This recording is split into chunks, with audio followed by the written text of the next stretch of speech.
Most PI firms spend tens of thousands of dollars on a beautiful website that sits on page 3 of Google, while a competitor with an uglier website gets all the cases. The difference usually isn't in the copy or the design. It's technical SEO problems under the hood that nobody's checking. In this video, I'll walk you through the most important technical SEO checks and fixes for personal injury websites in plain English so that you can stop losing cases because your website's secretly broken. This video is for PI firms who already have a decent website, maybe even some content, but rankings and calls don't match what you've invested. I'm going to cover how to run a basic technical audit, the core tools you should be using, which are free, critical on-page technical elements, speed, core web vitals and mobile, internal links, sitemaps, and indexation controls, and what to fix first. And at the end, I'll show you how to get a free PI SEO growth snapshot where I'll check these exact issues for your firm. So firstly, is Google even seeing the right stuff? We need to know what Google actually sees before anything else. So what you want to do is you want to go to Google and type in site,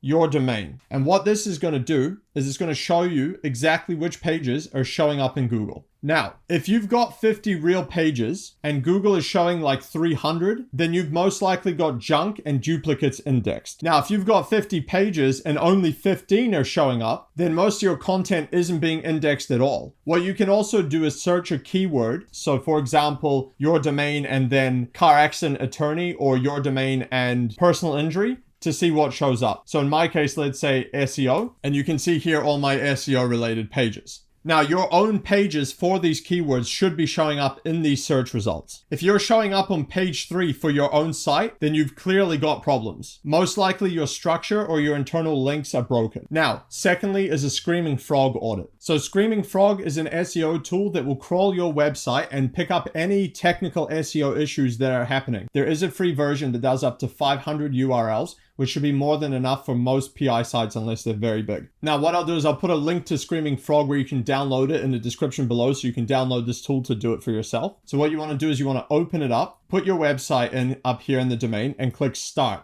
And this is going to crawl your entire website and see what issues it picks up. And now as it's crawling, you'll be able to see issues popping up here. If you click on the issues tab, you'll be able to see all the issues that pop up that it's finding. What you want to pay attention to is where it says issue type and issue priority, these two here. If it has a red icon that says issue and the priority is high, this is probably something you want to look at. Now, all of these are not necessarily problems that you have to fix, but a couple that you want to look for are things like 404 pages and broken links, page titles and meta description issues, which can come up here as well. So for example, H1 duplicates, you want to pay attention to that, as well as missing H1s as well. You can have those issues. You can also check this image tab up here, and you'll be able to see all your images and how big they are. So if you've got some very big images that you need to shrink down in size, that will show up here as well. And any other issue that this tool finds, it'll show up here. Now, what you can do is you can export this entire thing when it's done into a CSV file, upload it into a Google Sheet, and now you've got an entire checklist of technical fixes that need to be resolved. And now we'll take a look at Google Search Console. This is a free tool from Google that basically shows you exactly what Google is seeing and what they want you to know. So if you haven't set this up already for your website, I highly recommend you do so. I'll put the link to Google Search Console in the description below, so you can go straight there and set it up. It's pretty straightforward. And then once that's done, it might take a while to populate the data, but once you've got the data, what you want to do is you want to go in here.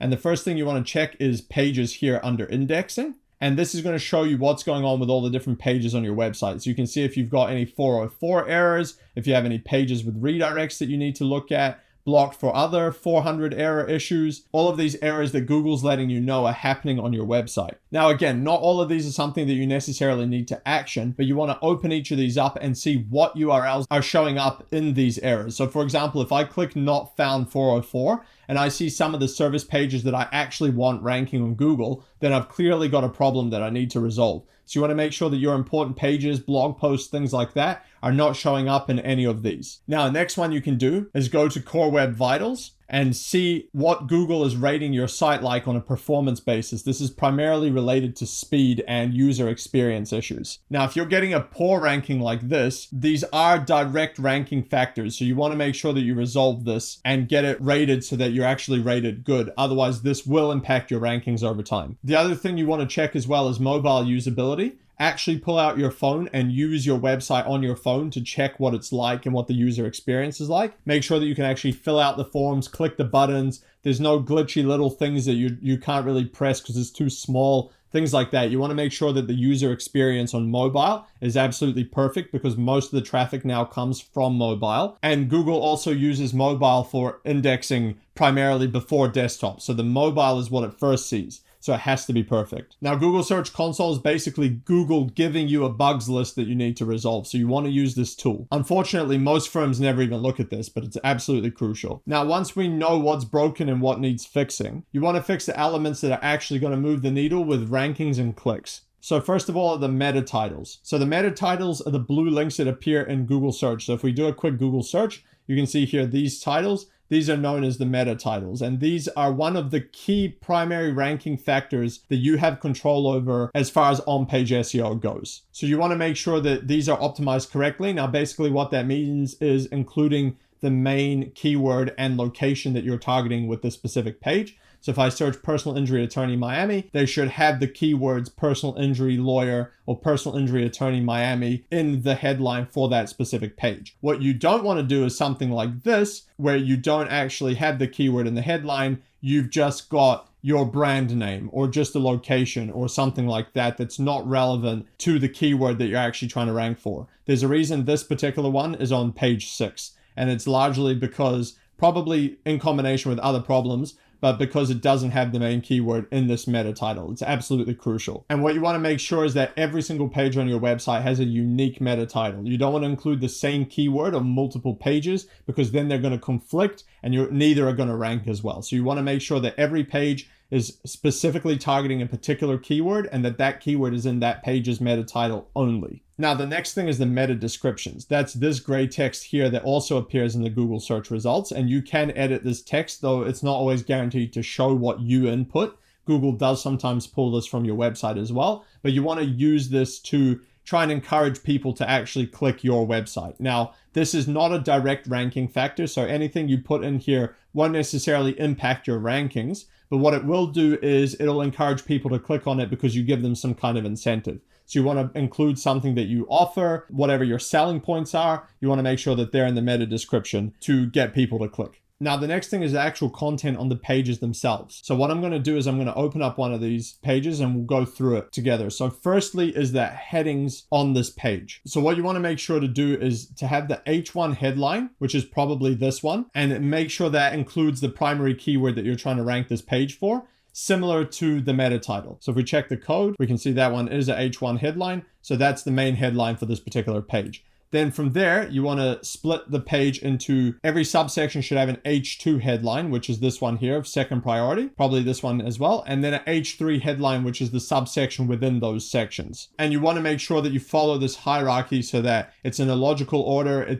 People can skim read over it and Google understands what the content is about. What you don't want to do is have random bold text pretending to be a heading that's not formatted correctly, because that's not going to serve the same purpose and Google won't register that as a heading. So you're not going to get the same SEO value as it were for that text. Now, the next thing is schema code, which is basically code that helps Google understand what the website and the page is about. So things like who you are, where you are, what you do, the services offered, etc. And it also allows you to do things like put the star ratings in the meta description in the Google results. So for example, this here, you can do that with the schema code. Now, basically for PI firms, the key schema selections that you want to make sure you have are things like local business and legal service for your homepage, attorney schema on the lawyer bios, and FAQ schemas where you actually have FAQ. Now, most SEO plugins will automatically generate this for you, but if you want to do it manually for some reason, that you can use Google's tool to do this, which I'll put a link to in the description below. It's the structured data markup helper here. We can put in your URL and go through and actually build out the schema code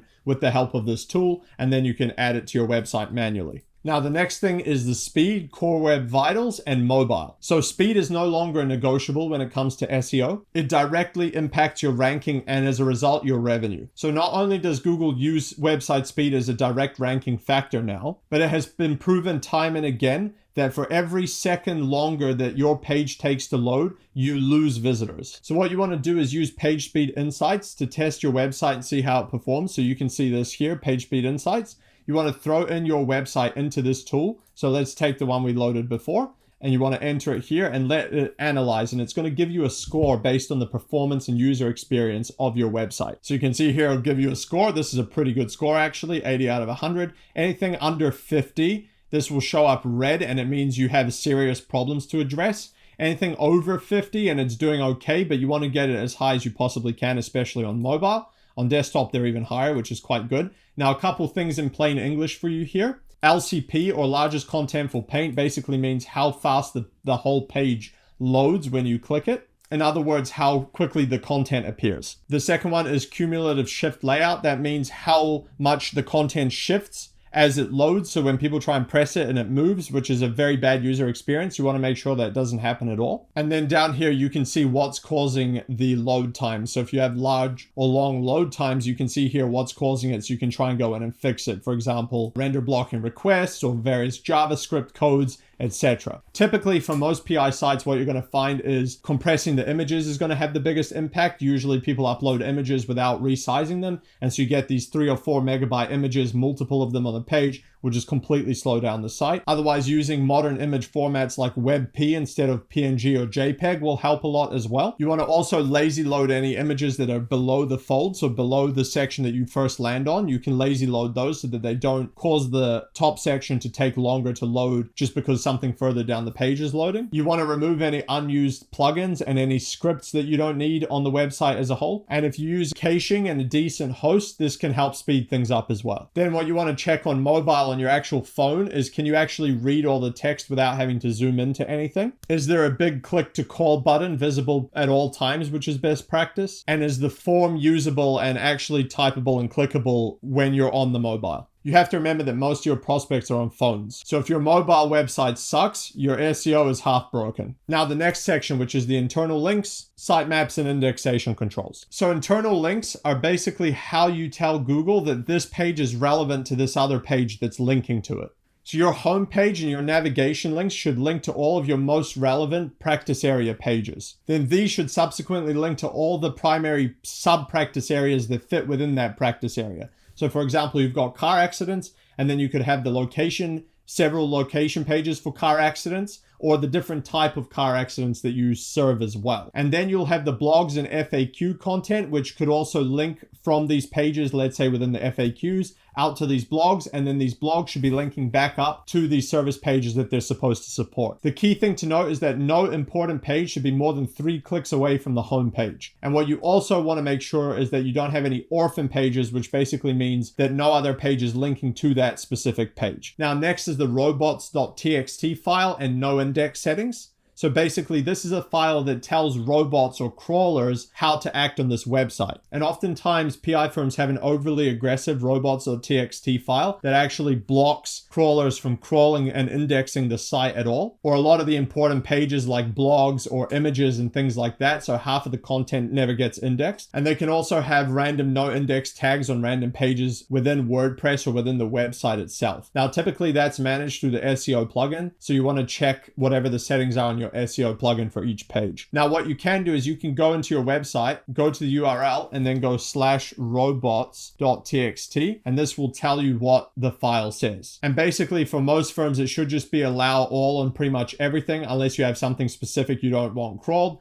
like how these guys don't want these 2 folders crawled. That's perfectly fine. But you want to make sure that they can crawl the majority of your website, especially the important pages, images, things like that. And the last thing is the XML sitemap. This is basically a map of all of the pages on your website. So if we go to this one here, you can typically access it by going to your URL /sitemap.xml. And you should see something like this with a list of all of the links of all of your pages. This is again typically handled by most SEO plugins, but this is what you should see when you go to this URL. And you also want to actually submit this sitemap URL to Google Search Console so Google can quickly and easily see the map of your entire site, which is going to help speed up indexing. So basically, you just want to make sure that you have this sitemap there and that you've submitted it to Google to make sure that it can actually see all the pages. That's the whole purpose of it. So if you're a little bit overwhelmed by all this is a lot of technical data, I'll go over what you should prioritize fixing first. So first of all, I'd prioritize indexing and robot blocking issues. that we just went over, because you want to make sure that Google can actually see and index your website to show it in the first place. So you want to go over the robots.txt file, the no index settings, and the sitemap that I just showed you. Then secondly, you want to take a look at your service page on-page SEO basics. So things like the headline I showed you, the content depth, the CTAs, and the internal links within those pages. Then thirdly, I would prioritize the mobile user experience and the website speed on the service pages primarily, but the site as a whole as well. 4 would be the Google business profiles and the reviews. We didn't go deep into that here, but they do play a critical role in ranking and local results. And then I would do ongoing audits with Screaming Frog plus the Google Search Console, probably about once a month. Now, you don't have to become a technical SEO expert, but you do need to make sure that your website isn't quietly broken, blocked, or unbearably slow. Now, if you want my help figuring out if you have any of these issues costing your firm cases and what to do to fix them, I offer a free PI SEO growth snapshot, where I'll crawl your website like Google does, check your indexation, your service pages, and your core web vitals, review your internal links, your sitemap, your robots.txt file, etc., and shoot you a quick video with the next 3 to 5 fixes that I'd prioritize over the next 90 days. And then if that all makes sense and you want help implementing it, then we can talk. But if not, you'll still go away with a clear plan of what you need to fix. The link for this is in the description below and in the pinned comments. So if you click that link, there'll be a quick form for you to fill out, and then I'll shoot that video over to you. Otherwise, I hope you enjoyed this video. See you on the next one.